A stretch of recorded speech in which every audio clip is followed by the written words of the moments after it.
on, everybody? Welcome back to the Big Red Barrelcast, episode 131. I'm Pac-Man Polar Bear, coming to you from Canada, joined by my man Dave down in Texas. Oh yeah! Impromptu question. How many dead cockroaches do you have to see in someone's house before you start to think they might be a wee bit dirty? One? And they're exterior cockroaches, not interior cockroaches, if that makes a difference. Because so I sell security systems, which means I go to people's houses, I give them estimates and what have you. And I walked into this house, and the woman's like, "Baby, can you please go check the windows and to see if they have sensors?" And I was like, "Okay, yeah, I can go do that, no problem." So I go to do that, and then I raise the shades of several windows, and they all have dead cockroaches on them. Like, not just one dead cockroach, multiple cockroaches. I'm like, you could have cleaned up a bit. You knew I was coming. You booked the appointment. But yeah, it was gross. That's why I like living somewhere cold, because maybe I mean, there's a couple places in Canada where you can get roaches and some other bugs, but mostly it's just ants. Maybe if you're really unlucky, you see some earwigs. But that's about it. What do you mean, maybe if you're lucky you see an earwig? You know what I don't have to worry about in Texas? Earwigs. You know why? Because I don't want stuff crawling in my ear hole. That's actually like extremely rare. It's just something that terrifies little kids to death. They're like, oh, but you know what you do have? Hole mooses. Yeah. You don't want to fuck with a moose, because a moose versus you, moose wins. Moose and squirrel. Moose always win. Yeah, and we're joined by our good friend Kev from across the pond, who doesn't have to worry about moose, and probably doesn't have to worry about cockroaches either. No, I think I live in the least interesting country for creatures in the entire world. We don't have roaches, we don't have mooses, we have deer, but everyone has deer. Yeah, but you got Geordies, though. We do have Geordies, that is a very good point. And arguably, if there's more than 6 or 7 of those around, it's way worse than finding dead cockroaches. It's zing. Dude, when I was in El Salvador on my honeymoon, like right as we're leaving the country, like my aunt's dropping us off my new aunt is dropping us off at the airport. And like, we haven't seen very many creatures outside of, flies and stuff like that. We see a gigantic cockroach. It had to have been 4 inches long, and it was flat, and it was like, oh, God! And my wife was just freaking out. She's like, oh, God, it was so nasty. And I was like, so who cares? And she's like, no, you don't understand. And I was like, no, I saw it. It was a big-ass cockroach, but you know what? It's not crawling towards me, so I don't feel threatened right now. We also have, 3 million species of spider, and only one has ever been found in the UK that's poisonous. And I think we've only got one poisonous snake, although it's on the poison scale of snakes, it's like, oh, that'll sting a bit. Yeah, it's like bee sting strength. Yeah. So you're like the opposite of Australia. Yeah. Gotcha. That's why we sent them all to Australia. Oh, I'm sorry, I made a convict joke. Every time, is it bad and sort of disrespectful to Australia that every time I hear Australia's name, I want to watch Quigley Down Under again? It makes me want to watch Steve Irwin. It makes you think of a Tom Selleck movie. You don't think of Crocodile Dundee or Mad Max. I know. I should think of so many other much better things, but I just think of Tom Selleck with his badass rifle. You just want to think about the Simpsons episode where they go to Australia. Oh, that was a good one. Was that the one where Australia got taken over by frogs? Yeah. At the end, yeah. Okay. Yeah. That's not a knife. This is a knife. It's not a knife, that's a spoon. Ah, so you've played Knifey Spoony before. So good. So, as we're recording, we're at the end of July. We're in the dead center of the summertime. So sometimes there isn't always tons and tons of gaming news. Unless you guys just want to hear updates about, updates to games and, like, free trial weekends. And it's just filler content. There's a lot of that going on lately, especially on the Xbox. Like, they'll do, like, play Diablo for free for 14 days. Yeah, I mean, like, right now, I think this we're recording on the 28th. This weekend is Doom is free on I think on the PS4. And it's been free. I mean, they've been pushing Doom a lot since the big update 666 happened, which we talked about on the last show. Mm-hmm. But a lot of that stuff. I mean, if you look at gaming websites, a lot of it right now is just filler content. So before we get into the agenda, we've talked a little bit about what we've been playing this summer, but you guys been playing anything different? And what are you guys looking forward to when the summer ends at the end of August and in September? Are you guys looking for Destiny 2? Is that your number one pick? It's my number one pick to listen to Dan defend. Yes. I think it probably is mine, actually, just because... Well, it's not my number one picking. I know that Divinity Original Sin 2 is going to be the game for me. Yep. But Destiny 2 is probably going to be the game I put the most time into. Oh, Kev, why? Because everyone will be playing it. Yeah. Well, it's as simple as that. You know, you shouldn't just do what other people do. This comes from the man who plays Dark Souls, you know, and has fun with it. No, and here's the thing, Dave, is I am not prepared at this point to sell Destiny 2 down the river based on my experience with Destiny 1. I'm willing to give them another shot. Demo? Well, I've been... The beta. Yeah, I've been purposefully avoiding anything and everything to do with that. I just need another game to hate love. Like, this will probably do it for you. Yeah, I mean that's Destiny 1's like filled that niche for me really good. I hate love that game to death. Yeah, I'm on the same boat. I can't think of another game that year other than maybe Diablo that I put more time into. Yeah. Good Lord. Mean, we bitch about it all the time, but we all played it like a ton. Yeah. But yeah, Divinity Original Sin 2. I mean, the first Original Sin was so good. Especially when it got that with those. What did they call it? The Enhanced Edition. Yep. Which is, you know, a recurring theme, especially for Kickstarter games and things of the like. But that's definitely going to be good. But once I played through that campaign, like the whole thing from start to finish, I'll probably put that aside. Maybe play it again, you know, when the Enhanced Edition comes out, which probably will happen. But, you know, Destiny 2 is definitely up there. The Dishonored, Death of the Outsider. I was just about standalone. to say that. Yeah. Did you ever play Dishonored 2, Dave? Negative. I did not. Oh God, it's so. I mean, it sold okay. I know. At least the last time I read about it, I think it sold a little under expectations. I'm really happy that it got a standalone expansion because I loved Dishonored 2. It was so great. Although I didn't play as Corvo, I played as Emily. Oh, yeah, she was great. Note to you. Go through again with as Corvo, but play it in New Game Plus, so you get to keep all of your powers from Emily. Oh, nice! And then you get to combine everything. And that second playthrough is mind blowing. Just how many options you get to play around with. Well, I hear he's the more combat oriented of the two.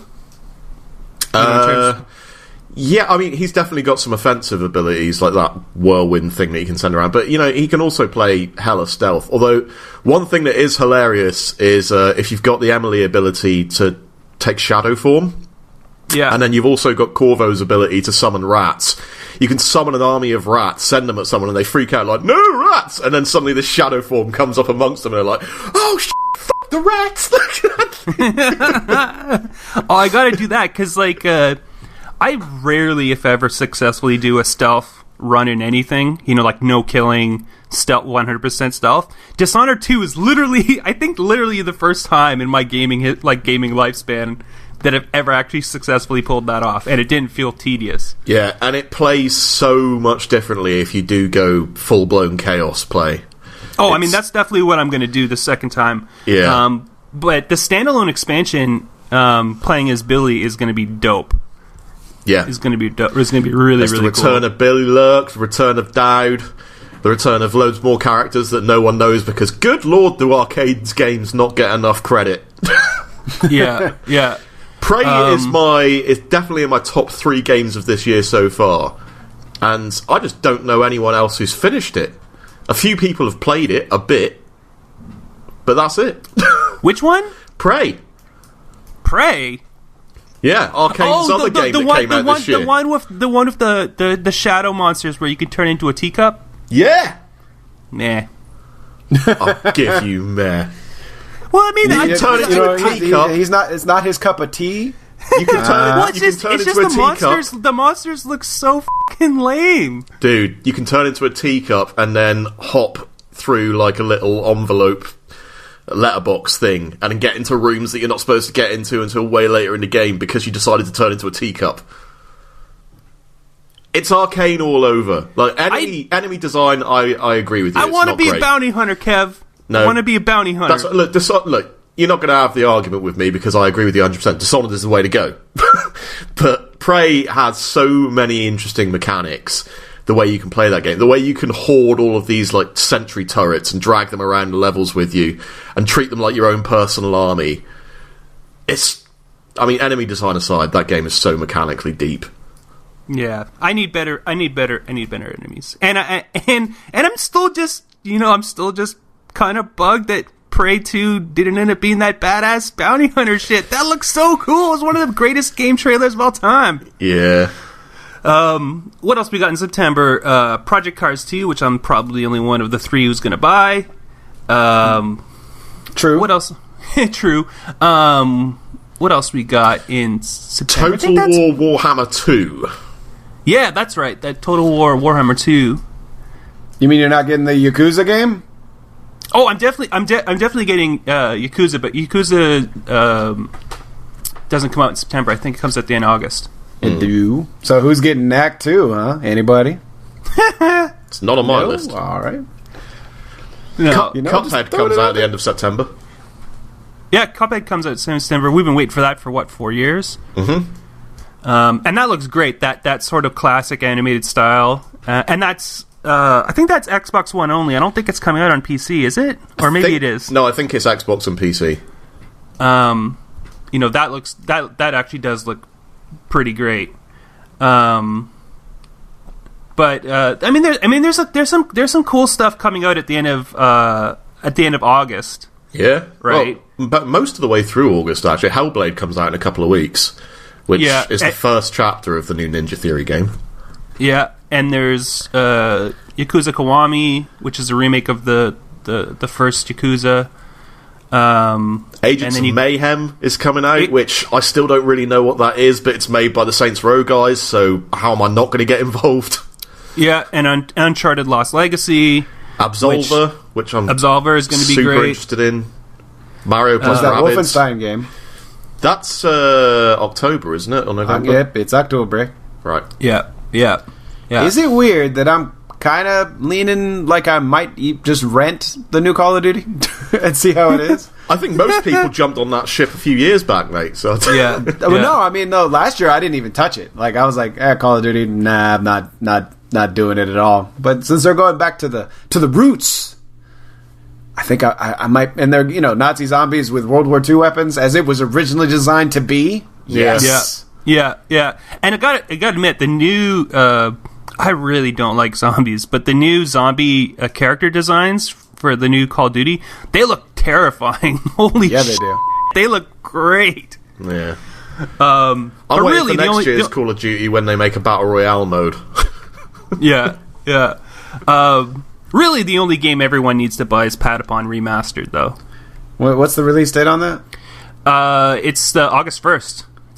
It's in a couple days. But I would fight anyone to say that they're a bigger Patapon fan than me. No, your August is set, right? Because it's Patapon Remastered for 2 weeks, and then just as you're about to get done with that, Starcraft Remastered comes out. And then that's your whole August. I love the fact that you're saying that you think that it's going to take him 2 weeks to beat Patapon. He almost beat it in an afternoon. I don't mean beat tethered it. to some dude at CES. Nah, Patapon's going to last you a good month. Easy. Oh, but it's going to last way longer than that. I mean, man, it's funny that Dave mentioned that. We actually saw Patapon for the first time in Vegas at CES way, like, a decade ago. And, like, seriously, there's people behind me going, man, stop playing. But the guy said I could go until I failed out, and I just kept winning. I'm like, this game is the shit. I mean, I don't like rhythm games, but, man, that's the best rhythm game. It's incredible. It's so goddamn good. But you're right. We got StarCraft Remastered on August 14th, and that's Is great. it weird that I don't think it looks that remastered? Yes. I mean, it's not like Gears of War remastered. Well, no, they've outright said that no gameplay is getting affected. They're just literally making all of the art assets high res. That's the only change they're making. It doesn't look that great, though. It's like they're like, I'm like, ooh, no, not enough. I need more. I need more. They even did a better job with that horrible first Halo remake where you could like turn off the So new skins. The problem is that if they went any further, the die-hard Brood War community would backlash in a big way. Well, it's even crazier too because, like in the original game, the way some of the shadows and lighting effects were actually kind of broken. And they found when they did the remaster that improving the visuals actually did secondarily affect the gameplay because some of the on-screen tells were different. Yeah. So they actually went back and re-broke some of those textures and lighting effects so that it wouldn't affect the classic gameplay. But there's other changes too, just besides the visuals. Like they're expanding some of the narrative elements, and they're basically just bringing it into the modern UI settings. And are they reskinning the cutscenes? I was wondering about that. I'm not sure. The ones they showed they showed them still in the old form. They didn't show any new form ones. Yeah, I'd expect they'd just be. I don't know if they're going to I mean, it would be really cool if they redid the cinematics. I have a feeling they'll just polish them up and up-res them. I really hope it's just going to be a surprise when it comes out and they've just remade every single cutscene. That would be dope. I know they've re-recorded all of the audio, right? I think so. I think they've redone all the music. I don't know if they've redone all the voice acting. I think they said they've redone all the voice acting because they had the same actor for Jim Raynor taking around from StarCraft 2 anyway. Yeah. I mean, it's not bad, and they're not charging they're not asking $1 million, right? So yeah, it's what, $15? Yeah, I think so. Hold on, let me see right now, just really quick before I talk about my ass. Yeah, they're asking $15 US. Yeah, and that's not bad. And I think if you bought the original version, it might cost you $15. Well, I mean, the original version is free. Yeah. Oh, yeah. Oh. When I bought it several years ago from Walmart because they had the battle chest. Yeah. Yep. Everyone got that. Yeah. But as soon as they announced the remaster, they made the original version of StarCraft and Brood War free, which is dope. But there's no point playing that when the new one's coming so soon now. The other big one for the end of August is, and I know Dave will want to play this, is XCOM 2's War of the Chosen expansion, which looks amazing. You know I do. Is that coming out on everything? Yep. Wait, is that August? Yeah, it's August 29th. Oh, damn. Life's going to get complicated at the end of August. Yeah. And the big thing about that is there's these three big hero aliens, and they're going to have a sort of nemesis system type deal, because everyone's looking at what the what the hell, the Lord of the Ring games with the nemesis system, Shadow of Mordor, the Shadow of War games, and they're like, man, that nemesis system, that sort of, you have encounters and they dynamically respond to what happened in that previous encounter, like that kind of gameplay, it has been pulled into XCOM 2. So those three big bosses that you're going to be fighting throughout the game, they'll change depending on how your encounters with them go. And just like before, this is probably XCOM 2's biggest expansion, and it looks, the trailers and stuff make it really sound awesome. And there's so many great mods for XCOM 2 now. Yeah, I've been thinking about replaying it for a while now, and when they announced this, I decided I'm going to wait. Yeah, I'm definitely gonna wait. But you can change all the. I mean, there's some really. I love playing it on PC just because you have access to the workshop, and there's just so many great things you can tweak on it. I am 100% behind the mod that gives all sword hits 100% accuracy, because screw having a 30% accuracy when you're 2 feet from their face. Yeah. I love the way that sword animation looks, though. It's so great. Especially when you cut those giant snakes. Yeah. Mm-hmm. Yeah. F*** you, snakes. I forgot all about those snakes, the bastards. You forgot about the snakes? I hate those snakes. Yeah, they're. Oh, it's not even that they kill you. It's that they trap a guy, and now you're suddenly down a man who can't even do anything. You're like, God damn it! I'm just now. I think the range on the tongue needs to be cut down. It's way too long. Yeah, I'm just now being reminded how XCOM 2's enemy plays were just so pain in the arse hard. Oh yeah. Like they ripped your party apart 3 turns into a game. I hope that 3 finally puts together like a coherent, like, linked narrative, because the first one was just kind of, the form and like it was just something they did to give it backdrop, and the second one didn't really give many answers. Like, yeah, you're the rebels now, but the whole, like, who the aliens are and what their leaders are and, like, all this other stuff, it's all kind of vague. I mean, it's not Destiny vague, but yeah, it would be cool if the third one actually has, like, a story. I wouldn't hold out hope, because Firaxis are more known for letting the players create their own stories just by giving them tool sets than actually telling a story. I mean, everyone's playing XCOM 2 because it plays like it's dope. It's dope. And I know all 3 of us love that game. Like, Dave loves that too. I wish you could get the mods on consoles, Dave. Well, I could get them on PC if you'd be a sweetheart and buy me a sweet ass gaming rig. With all that money we make on this show. Yes, all of that money. Yeah. Well, man, if I ever win the lottery, you guys will get some gifts. Promise. That sounds good. Yeah. You open up your thing, you're like, an NES Classic, god damn it. The Atari box, what is this crap, Pac-Man?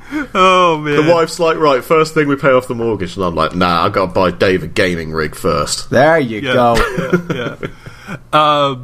Priorities, man. Let's talk about, I mean, I was gonna say new releases, but there hasn't really been a lot of big shiny new releases. The only one that recently dropped was Pyre, which came out for PC, PS4. So that's the new game from Supergiant Games, the guys who made Bastion and Transistor. And Pyre got great reviews. Like, people were like, yeah, this is awesome. This is one of the best games of the summer. And it's got that really cool sort of animated style that they're known from Bastion and Transistor. If you like that really sort of stylized, cartoon visuals makes it sound a little more kiddie than it actually looks, but like visual, it looks, novel sort of stuff. Yeah, it looks really, really, really great, and it's a party-based RPG. The combat and the special moves and everything else is really, really, really, really, really cool. I mean, I knew it was going to be good, but I'm glad that it turned out to be as good as it did. Mm-hmm. I thought it was going to be really multiplayer-centric, judging on what I'd heard of it in previews.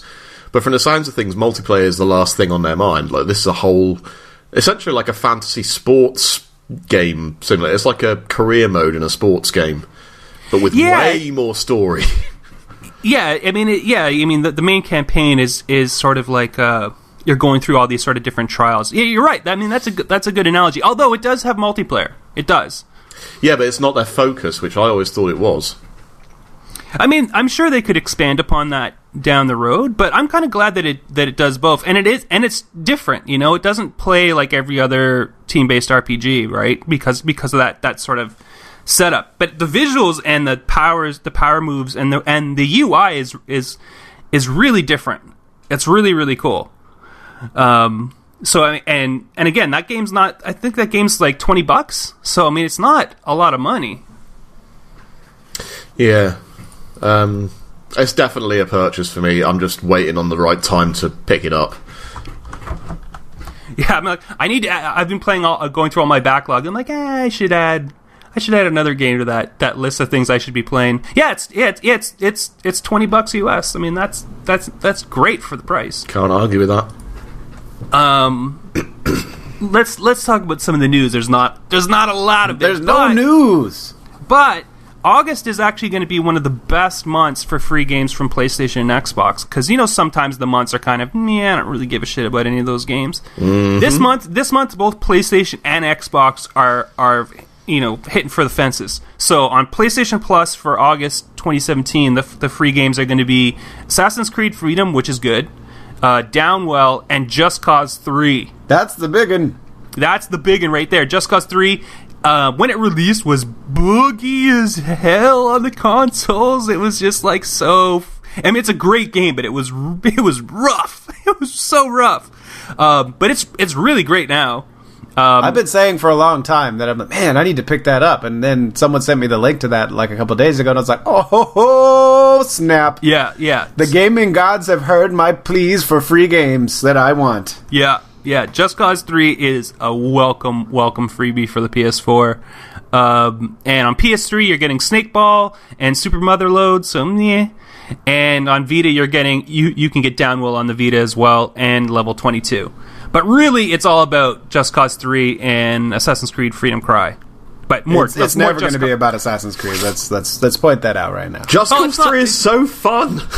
It's so ridiculous. It got no recognition last year, or whatever year it was it came out. So good. Well, and not only that, but if you got it on PC, you've got the Just Cause 3 multiplayer mod is out now. So you're like, I can play with all my buddies into Just Cause 3. We can all like ride jets while dragging boats into tanks. Like, it's just nutty. And then not to be outdone, on Xbox, games with gold for August 2017. On Xbox One, it's Slime Rancher and Trials Fusion. Trials Fusion is actually pretty great. But on Xbox 360 via backwards compatibility, you're getting Bayonetta, which is awesome, and Red Faction Armageddon. So if you don't have a Nintendo system and you don't have a PC, Bayonetta via backwards compatibility is the best version to get, because Bayonetta on PS3 was garbage and it's not available to be played on the PS4. So Bayonetta is great, and Red Faction Armageddon is actually a pretty fun game too, if a little dated at this point. Well, it was fun. It was just I don't know why they put the Red Faction name on it. It's nothing like the one before that. Guerrilla, yeah. It's nothing like that one, because it's a linear game. Like you walk that way. Yeah, it's not an open world game. The guns in it are really cool though. Like the coolest one is that gravity gun or it's like a magnetic gun where you shoot a bolt at something else, then it drags it away. Yeah, mm-hmm. It has some like pretty it still fun has like the destructible environments and stuff, which is really cool. But it's not the same game. But I had fun playing it. Armageddon was a callback to original like PS2 era Red Faction and Red Faction. Yeah. Wasn't it an FPS? The original Red Faction? It was, yeah, but this one was... But they were also very linear story-based games, whereas Guerrilla was the one... It was the complete outsider, but is by far the best of the 4 Red Faction games. Yeah, like, I want to destroy buildings! Yeah. With robots. Yeah. Man, I wish that... Because Bayonetta came out on PC, and it's obviously the best version. But it is good that it's coming out for the via backwards compatibility. It's too bad that you can't get that improved looking visuals. Man, I really, really hope that they bring Bayonetta 2 to the Switch for me, because I still haven't played that. I can't imagine why they wouldn't. It didn't sell very well on Wii U because it was on Wii U. And how much... I can't help but ask, how many resources have got to be spent to make that port? I can't imagine that much. Yeah, this is Nintendo we're talking about, though. I know, that's the big problem here. Yeah. Goddamn phone app. God damn it. Bayonetta 2 is so good as well. It's actually better than Bayonetta 1, and I love Bayonetta 1. Yeah, Bayonetta 1, like, I was trying to sell someone on this. I'm like, okay, so you're this chick, and you got 2 handguns, and then you got handguns on the heels of your boots, and you can turn into a panther and a bird. And you're rocking the sexy librarian look. Yeah. Yeah. Your entire clothing set is made out of your own hair. Yeah, you get naked to do special ultimate attacks. Yeah, like, what more do you want? You know, you're like, you know, half angel, half demon, fighting giant angels and crazy other chicks with crazy guns. There are moments when you're lobbing clock towers at people. Yeah, it's just nutty. I really like the animal transformations in that too. They were so cool. Yeah, so what else we got here on the gym? Oh, this is cool because I was actually playing with Jason Johnson from Talking Ship. So he does Shipwrecked TS. He's been streaming on Twitch, raising money for Extra Life. And way back, just after Christmas, he bought me a copy of Civilization 6 because I ended up having to spend some money taking care of my cat. So I wasn't able to pick it up when it came out. And he's like, oh, man, you know, you got to take care of your pet, but here, I got you the game just so you don't feel left out, which was really dope. And I promised him, like, hey, you know, we'll play a long multiplayer match together. That never happened until last weekend on Sunday. He and I streamed on Twitch raising money for Extra Life and played, I don't know, 5 or 6 hours of Civ 6. And we sucked at it. We hadn't played in so long. We just got crushed like twice. But since then, the big Civilization 6 summer update launched alongside the new DLC, and it's probably one of the most significant updates to the game in a long time. So on the DLC front, they added Nubia. So and she's got the crazy Nubian queen whose animations look awesome. And then, at least for right now, Nubia sounds OP as for the early game. Like, oh my god! So you've got stronger, faster archers. Like, noticeable. Like, you now have the best early game archers in the game, bar none. That basically is the early game. Yeah, it basically is the early game, and you get the Nubian pyramid. Excuse me, which is a tile improvement that provides faith and additional bonuses based on the adjacent tiles. So that itself is really crazy strong. And then on top of that, alongside the DLC, they added an update to the game, which adds a couple things that people should have always been part of the Civilization series, but isn't, because I don't know what the fuck they were ever thinking. But now you can finally restart a game without having to back out and then redo all your match settings and then start a game again. You can now restart, and you can save your scenario, like, you know, when you're choosing your map settings, so large map, you know, barbarians or no barbarians, you know, what kind of victories you can save those settings and reuse them, so you don't have to redo everything if you back out. Both those things should have always been part of it, but they're very, very welcome changes. And then on top of that, there's a laundry list of pretty significant tweaks and balance changes to the game that really sort of change things up.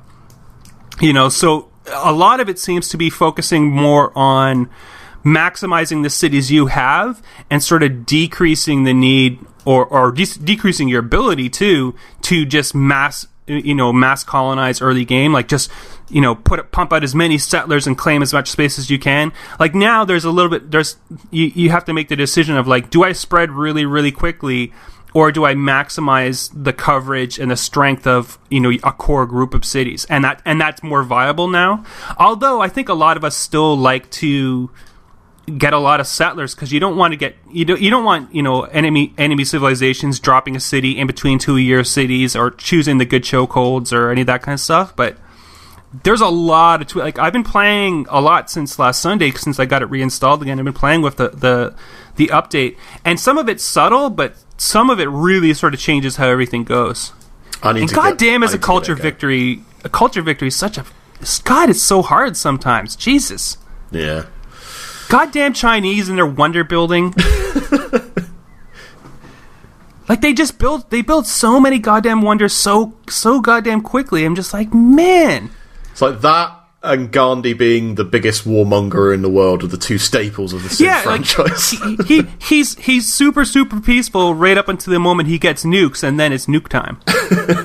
I love that game. I was all over it last year when it came out. I was really down on it at the beginning, because it's, you know, I have the same complaints with it for the last decade, you know, because it's like still not living up to what's it called, GalCiv standards. Yeah. Well, it's just like I just really want them to make the diplomacy and negotiation and trading, well, specifically the diplomacy system, like, really, really deep and effective. And it's still very much arbitrary. Although with this update, you get a lot more information about why people are going to war with you, why you can't go to war with some people, what the bonus is, and everything else. Like, they've made a lot of really, really, really welcome improvements. Like, at this point, it's now definitely the best Civ. Even though it's also one of the most combative of the Civ games too, depending what settings you choose. But I'm really looking forward to it. I just wish that the DLC would go on sale, because I didn't get the deluxe edition, and there's no upgrade option. So if you didn't get the deluxe edition, you basically have to buy the DLC individually. And there's like 5 or 6 of them, and they range, well, at least in Canada, they range from about $7 to $10. And, like, you know, I don't have $35 to drop on Civ DLC when I could put that towards something else, but I want to. We're almost at a year since it came out, so I wouldn't be surprised if there's a Game of the Year or complete edition coming this Christmas. Yeah, probably. That would be nice. Or at least just give me the ability to upgrade and get all the DLC together. Or at least put some of the DLC on sale. Because Civ's on sale right now for because of the DLC. But the only thing that's on sale is the deluxe edition and the core game. The DLC didn't see any discount at all. Actually, it hasn't even had an expansion yet, has it? No, it's just been straight up DLC. And the DLC's usually been a civilization and some scenarios. I'll be interested to see if they do a big expansion for this one. Because the two that came with Civ 5 were huge game changers. Yeah, they were good. What else do we have here? Well, actually, we don't really have anything else to talk about. There's not a lot else on the agenda. We can make fun. So Atari's making their own console, right?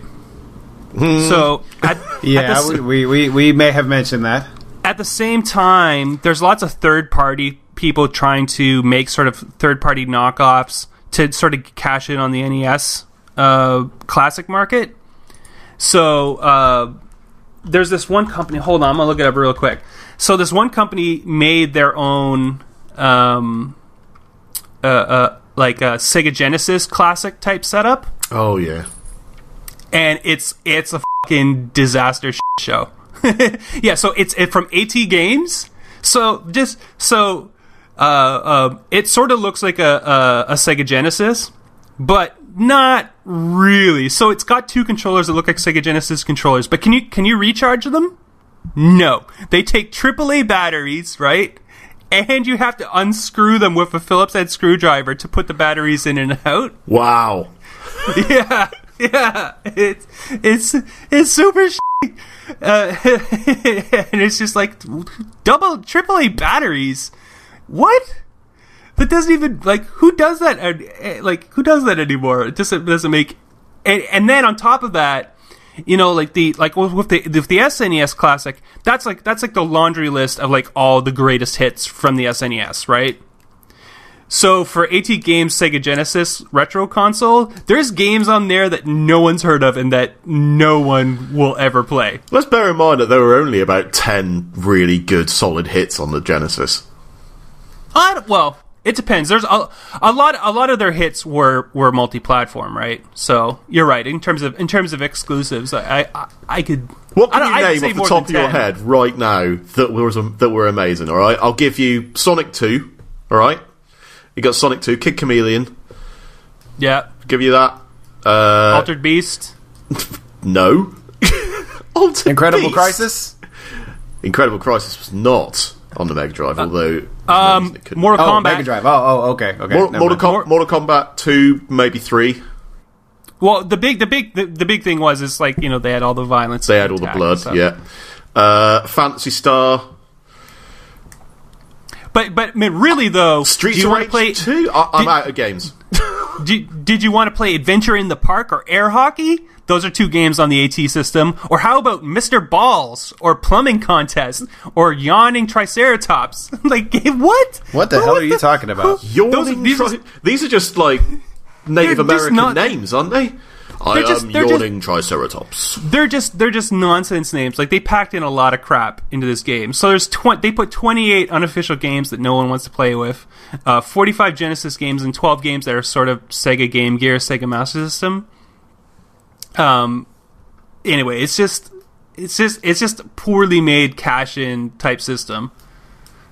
I loved my Genesis / Mega Drive, as it was called in the UK. But I was a kid, I had a very limited number of games, and I did not realise how bad that massive library was. Yeah. Well, the thing is, now, on top of just emulation, which is neither here nor there, but I've got a huge collection of the Sega Genesis Sega games on Steam. During the Steam sales, they're $1. So I've got Shining Force and Phantasy Star and all those old classic RPGs and a bunch and the Sonic games and everything else. I mean, they're super cheap. You can get them on. I mean, if you're not going to just emulate them because they're like, like 40K downloads. But you can get them on Steam for super cheap. But man, like there's so many of these like third-party retro consoles, and they're just meh. They're never very good, which is probably why the NES Classic did so well. Is just because, well, A, it's Nintendo, and B, it wasn't made by some third-party cash-in type thing. They didn't have to make any concessions. Although the NES Classic had those super short controllers, which was super dumb, and they only made like 12 of them. Yeah, it just has a lot to do in my head with Nintendo are the only group that created consoles back then and are still making hardware now that had a library that still holds up to some extent. Yeah. I don't think Sega's library holds. I really don't.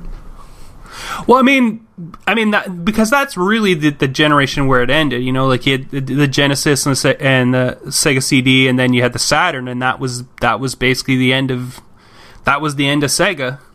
And the Saturn only got a couple dozen games, and only say half of them were worth playing, and that was the end of Sega's story. Whereas Nintendo's just like, man, whoa! Are we forgetting about the Dreamcast? Oh, the Dreamcast too. I forgot about the Dreamcast. Yeah, were there any Dreamcast games? I think I played one. There was a couple good Dreamcast games, but Crazy Taxi. Crazy Taxi. Yeah, but couldn't you play that on... That came out on the GameCube, didn't it? I think the Street Fighter Alpha games were Dreamcast. Yeah. Well, the Dreamcast had... I think that's where Soul Calibur debuted. Yeah. Right? Jet Set Radio. Uh-huh. Yeah, the Dreamcast had some bangers. Power Stone. Shenmue was on the Dreamcast. But that's about to make a comeback. Phantasy Star Online started its life on the Dreamcast. Yeah, you know what? The Dreamcast was pretty great. Yeah, I mean, it just never really... I mean, it was poorly marketed, poorly designed. It really just never had a chance. And also, all you had to do to pirate games was just burn a CD. Yeah. Anyway, I think that's it for this episode of the Big Red Barrel Cast. Sorry, it's so short. Yeah, well, they'll be longer. We're in the middle of summer. You don't want us just like spewing filler content. We could spend some time making fun of Jake Paul, because that's what everyone does on the internet now. We got to take it easy while we got the chance. Once the middle of August hits, we're going to be boom, boom, boom, games, news, all the way through till November. That's going to be so hard. But Dave's got some words for the people. Indeed I do. Follow us on Twitter. I am at Dave_BRB. Pac-Man is at PacManPolarBear, and Kev is at Krellith. And Big Red Barrel is at Big Red Barrel, which is also the place you want to go for all your news and all the other podcasts that we provide here at thebigredbarrel.com. Yep. And Kev's got some more information on how you can find our content. Yeah, like Dave said, BigRedBarrel.com, that's the website. YouTube, Big Red Barrel TV, YouTube.com/BigRedBarrelTV, and Twitch.com/BigRedBarrel is where you want to go for your Twitch streams. Yes. And we got some forum shoutouts. So last week we dished on VR, and I made a mistake calling Super Hot VR a port, which it isn't. It's a standalone expansion or a total conversion, but it's not a port. It's its own separate thing. Tim and I got into it over VR in the comment thread on BigRedBarel.com under episode 130. So if you want to hear two diametrically opposed views of VR written in a wall of text, check out the comments section under episode 130 on BigRedBarel.com, where Tim and I go back and forth over VR. It's actually pretty good. I mean, we're friends, right? So it's not us slagging each other off. But also shout out to Richard Kirky. Shout out to Coleman for being the first one to point out that I made the mistake about Super Hot VR.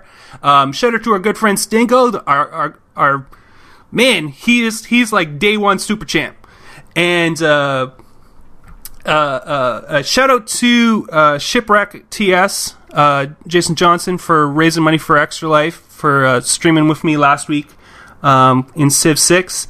So definitely check out his Twitch channel, Shipwreck TS. follow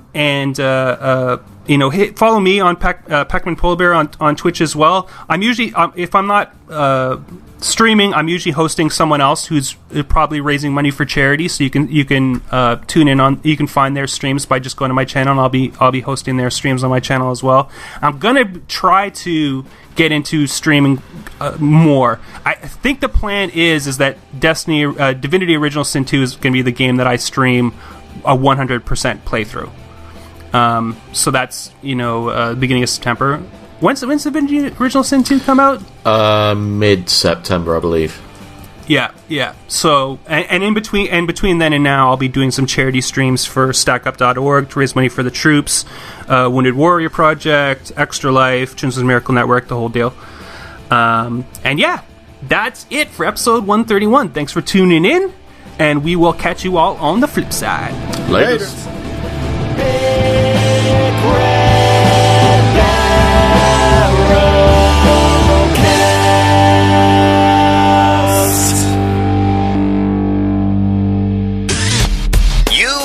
Your ears are quite welcome for the podcasting goodness that you just heard. Why not roll on over to BigRedBarel.com for more podcasts, news, reviews, and videos from the biggest, reddest site on the internet, BigRedBarel.com.